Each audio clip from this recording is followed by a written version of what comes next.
1945, le Japon occupe la Corée et en fait sa colonie en 1910. Tokyo développe l'industrie au nord, exploitant les paysans avec l'aide des grands propriétaires coréens. En 1931, le Japon envahit la Mandchourie. Des Coréens, dont Kim Il-sung, rejoignent la résistance communiste chinoise. Ils sont combattus par d'autres Coréens, pro-japonais, jusqu'à la défaite nippone en août 1945.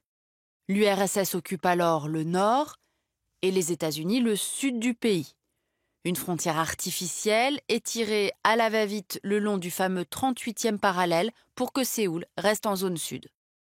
Au nord, le Parti des travailleurs coréens lance une très populaire réforme agraire. L'autoritarisme du régime force aussi 1 million d'opposants à fuir.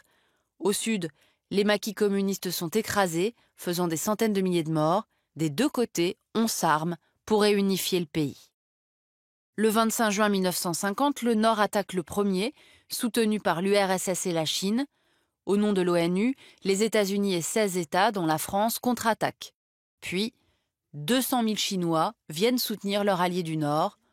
En 1951, le front s'enlise au point de départ. Jusqu'en 1953, l'aviation américaine déverse alors 630 000 tonnes de bombes, dont 33 000 de napalm, pour faire plier le Nord. 18 des 22 principales villes sont détruites. Le général américain MacArthur est démis juste avant de pouvoir envoyer 26 bombes atomiques sur cette zone, ce qui marque durablement les Coréens et la Chine. En 1953, un armistice est signé entre Corée du Nord, Chine et États-Unis pour l'ONU. Depuis, le régime répète que ce fut une victoire. 65 ans plus tard, la paix n'a toujours pas été signée. Le Nord aura perdu 12 à 15% de sa population.